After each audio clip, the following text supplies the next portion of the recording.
everyone, welcome back to my channel.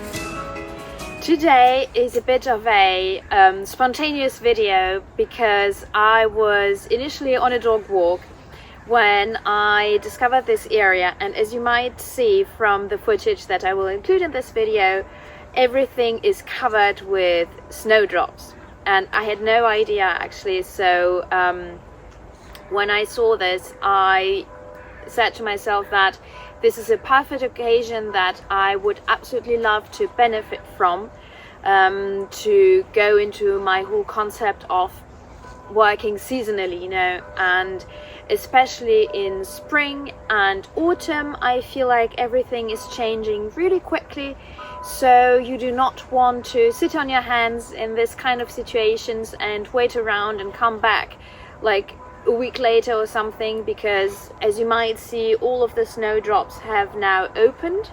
So I would bet that a week from now this will not look the same. This is why I wiped out my smartphone to film these bits, and the advantage of these humongous barber pockets is that I always have my sketchbook and some colored pencils with me, so that I can sketch basically at any time whenever I'm outside, which is quite frequently when you have a dog. The dog owners amongst us will be able to relate, I'm sure. So yeah, I think that I will show you how I work when I'm working on plein air, which is basically I discover an area, I walk around, and I try to find interesting compositions that I can later use for my different works, be it lino, be it oil paintings.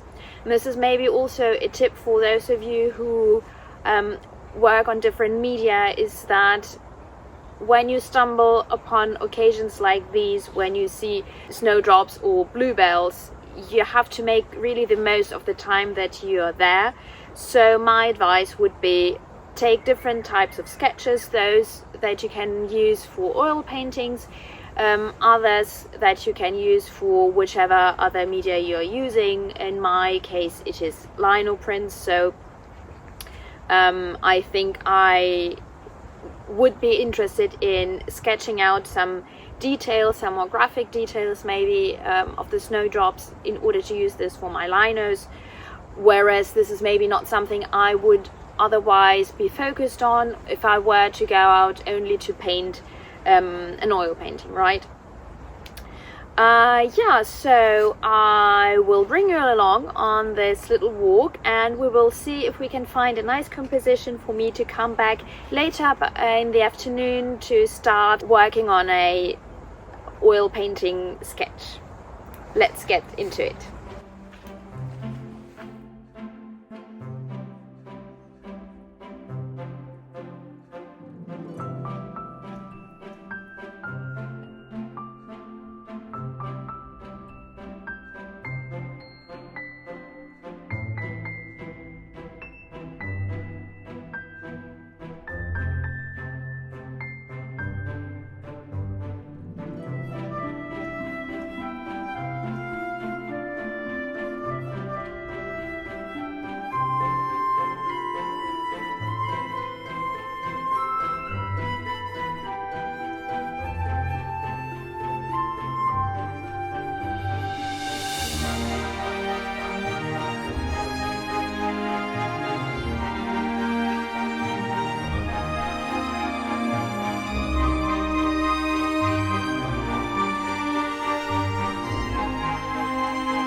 Well, as you can see, everything is really covered in snowdrops, but here we do not have a lot of a composition because the view of the river is a bit obstructed with the different trees that do not have their foliage yet, so it looks a bit messy.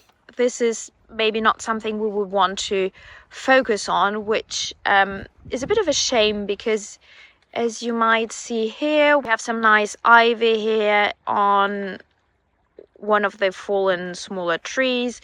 We have another one that is covered in moss. So you see this is something that we might be interested in, but we do not have a very interesting background, or, well, it depends on your view. It is maybe a too interesting background, which would be very distracting, and this is not something that we would want. So although I very much like this detail, this is maybe not a spot. Here we have a bit more of a view on the river, because I'm on a higher standpoint looking down, so we can get rid of the horizon. That is really not interesting at all, and we might crop it down to here. At the same time, I'm not sure that you can make out that this is a river. You could also imagine that this is like mist in the background, so it's a bit misleading. It's very funny looking through the smartphone camera and seeing the scene with my own eyes. This is not at all the same thing that I'm seeing. So I really believe that there's not a lot of a composition to be had. Oh, look at this bird here.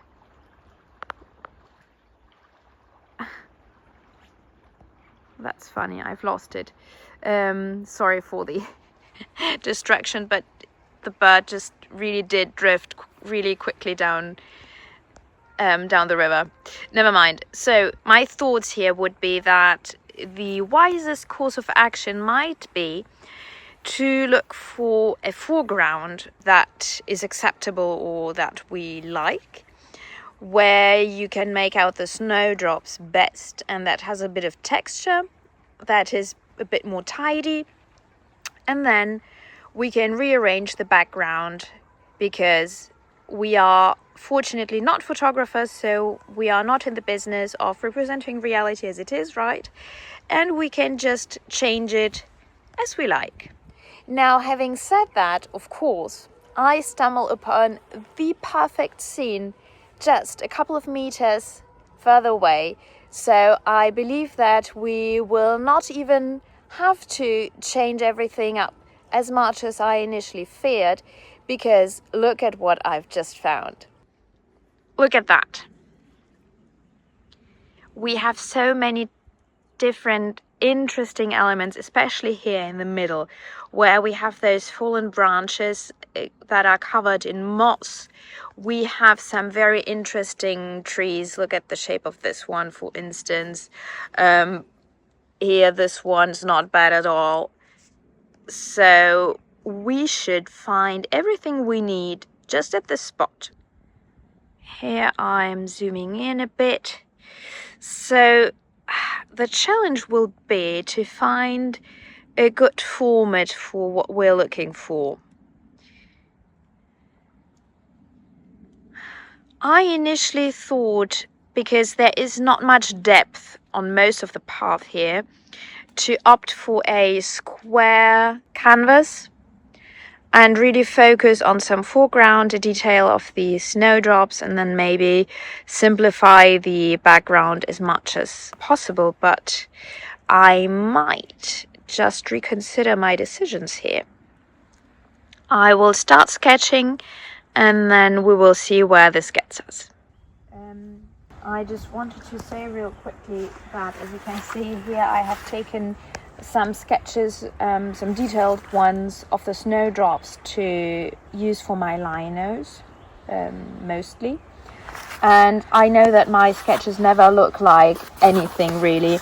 They could have been done by a child, but I am really mostly here to work very quickly, and I wanted to get a sense of the movement and of the way that the snowdrops shoot out of the ground, like in groups of, most of the time, 3 or 2s, and how they are grouped so that it looks natural on the lino and also on the oil painting. The same goes for the trees. I did not take the time to go into much detail. I wanted to have a feel for the overall form, to have a more dynamic tree maybe, and how it would look naturally, how the ivy is placed and stuff like that. So I didn't go into much detail, but as long as I can read myself somehow. Later on I will be able to use these elements if need be. So I believe we have really two options if we will not go for a panoramic format. We either concentrate on the left tree here, which means that we will have to not include these two sprouts of the smaller tree in the foreground and just leave the branch here, the groups of snowdrops and this wicked tree in the background. Or second option would be to go for this middle section here, include the other interesting tree in the background that is really beautifully covered in moss, those groups of snowdrops, and then maybe a part of 1, 2, 3, those 3 fallen branches as well. So we would have in the second option more fallen branches and moss, but more of a negative space in the middle because the tree arches out to the left, and then we do not have anything on the right here. So this is my thought here. I will sketch those two options really quickly, and then we will see on paper what works out. Let's imagine if we still are set on the option of a square format, then we would have something like this. So this moss covered branch here, which would go nicely all throughout the canvas. We will then not include those little saplings, have some grasses in here, and then have this tree go here. We would stop on top of this arm there.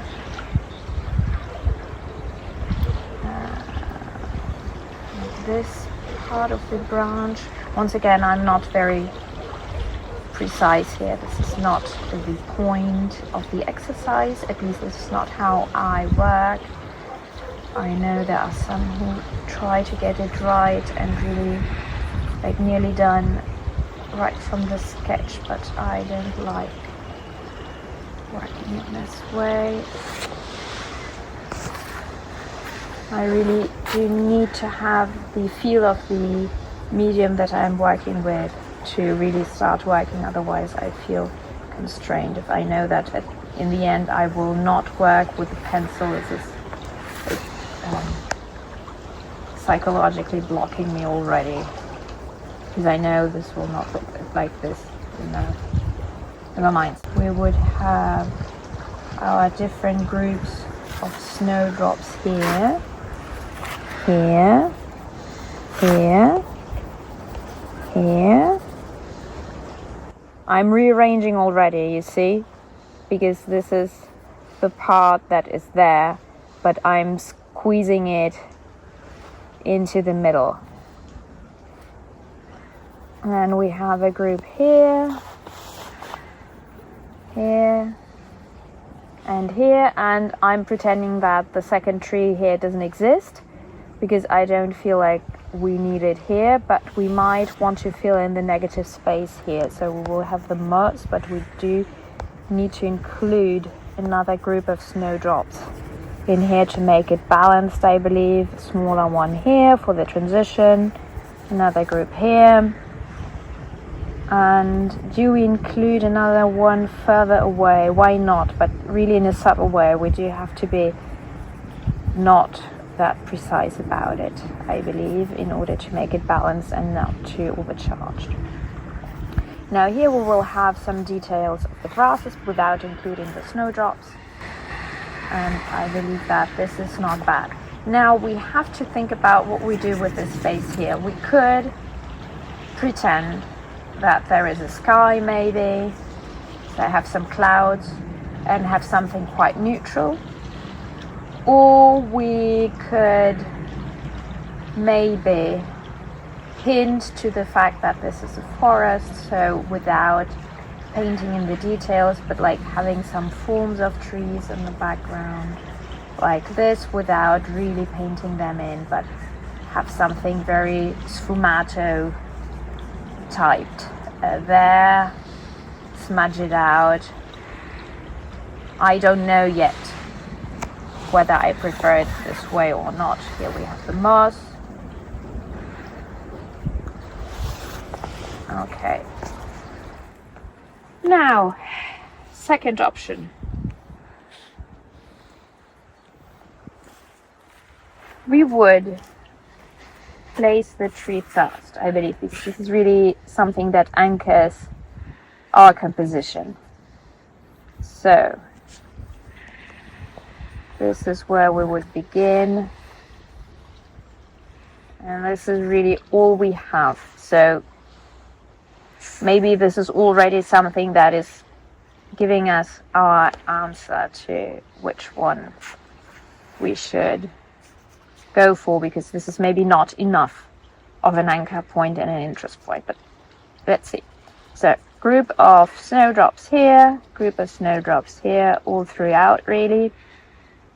We could include this little sapling here in order to ground the composition a bit more. I don't know yet. Let's see. And then we have this first fallen branch, a smaller one, the other one meandering through.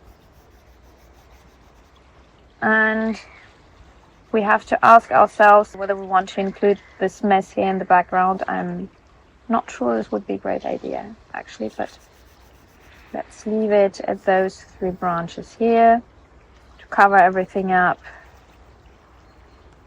These are our groups of snowdrops. Those in the foreground as well. And of course, in the middle, in between those fallen branches, some here. Then we might include some fallen leaves here. And yeah, I feel like this is something that looks good when you are standing before it. The scene that I'm seeing with my own eyes looks harmonious, but this might also be a trick from my own mind, because I do see it in a context, and this is how it works.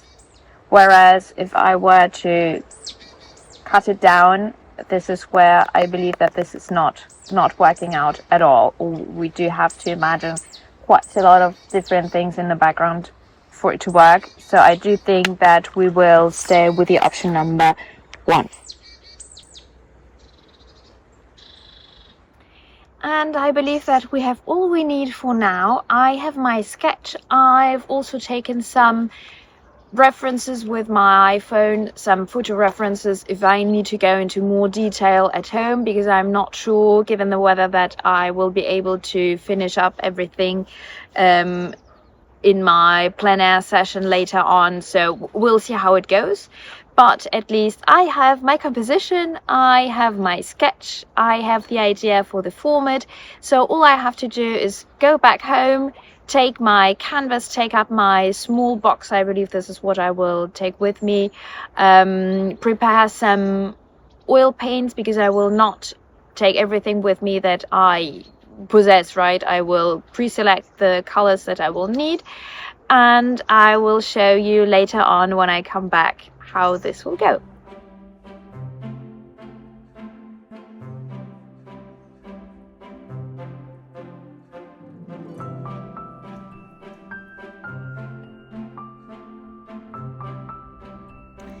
Now, as you can see, I've updated my box a little bit, or its setup rather. So I have taken this plastic lid from a lunchbox or something, where I've put my oil paints on. As I had the sketches and the reference photograph, I was able to pull out just the colors that I think I will need for this session. And this makes my setup much easier, and also I don't have to carry around as much stuff as I had previously.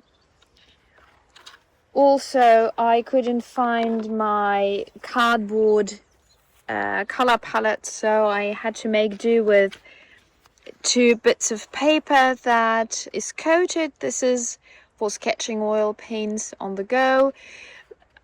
I know it's not ideal because some of the colors that I will mix upon it will definitely sink into the paper, so it's a bit wasteful, but I think I've used up the cardboard mixing pellets that I have, or they have been lost when we were moving. I don't know where they are. So this will make do, I think, for a small painting like this. It should not be a problem. Concerning the brushes, let me show you what I've taken with me.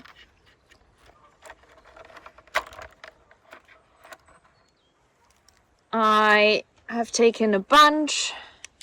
So what we have here, if the camera wants to focus. So I have one deerfoot brush, I believe it's called, one filibert. I believe for the stems this will be very handy. Then I have one that I'm not sure I will be able to show you, but it is a bit textured. So for the grass stems, once again, this might come in handy. Then the rest are really small round brushes for the detail work. I have taken one very fluffy one to buff in the background, and then finally 2 of my favorite flat square brushes to lay down the color in a less precise and more quickly manner. And this is all we will need today, I hope, because otherwise I will have a problem because I haven't taken anything else.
Well, I believe that this will be it for today.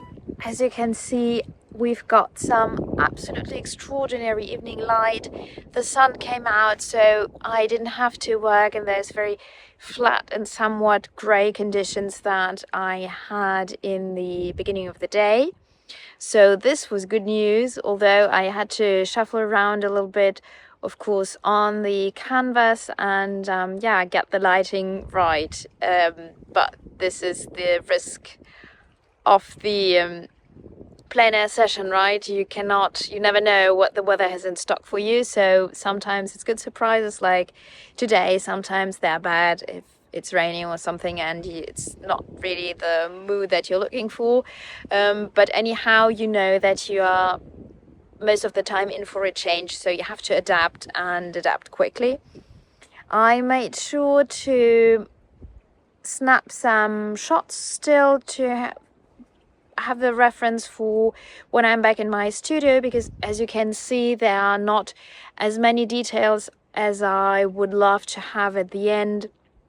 So my goal for today was obviously to find the composition, to have the groundwork done with the base colors and everything, the shadows, the lights, and then I'll figure out all the details when I'm back in my studio and I can sit down and really take my time and get into those really close-ups maybe of the snowdrops. So this will be done not in the plein air session, but when I'm back in the studio.